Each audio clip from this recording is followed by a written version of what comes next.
Les raisons pour lesquelles Karim Benzema pourrait rejoindre l'OL cet hiver. Imaginez la scène une seconde. Début 2026. Un ballon d'or, l'un des plus grands attaquants de sa génération, se sent humilié en Arabie Saoudite. Son club, Al Ittihad, lui propose une prolongation de contrat jugée tellement irrespectueuse qu'elle le pousse à la rupture.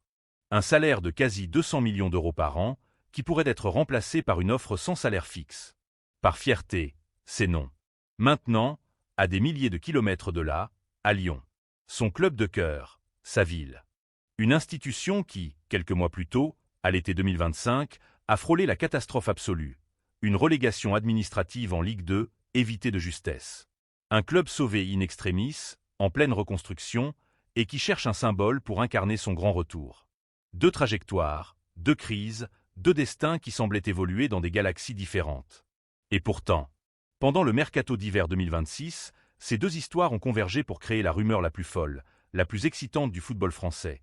Et si le roi Karim Benzema rentrait à la maison? Des millions de supporters en ont rêvé. Le transfert ne s'est pas fait, on le sait. Mais aujourd'hui, on ne va pas juste archiver le dossier. On va l'analyser. Car ce fantasme, aussi dingue soit-il, reposait sur des arguments bien plus solides qu'on ne le croit. Voici l'autopsie d'un rêve. Les vraies raisons pour lesquelles Karim Benzema à l'OL, cet hiver-là, était une possibilité crédible. Le contexte, la rupture saoudienne. Pour comprendre pourquoi la porte de Lyon ne serait ce qu'entrouverte, il faut d'abord saisir comment celle de son club saoudien, Al Ittihad, s'est refermée. Soyons clairs, quand Benzema a rejoint l'Arabie Saoudite en 2023, ce n'était pas pour la ferveur des derbys, mais pour un contrat pharaonique. Sauf que l'argent ne fait pas tout, surtout quand l'orgueil d'un champion est piqué au vif. Le point de non-retour a été atteint. Benzema a résilié son contrat avec Al Ittihad pour s'engager chez le club rival, Al Hilal. Et si Lyon? Le contexte, le miracle lyonnais. Pendant ce temps-là à Lyon, on revenait de l'enfer. Pour comprendre l'état d'esprit du club à l'hiver 2026, il faut revenir à l'été 2025. Gestion financière jugée chaotique. Le club est au bord du gouffre. Mais c'est là que le miracle opère.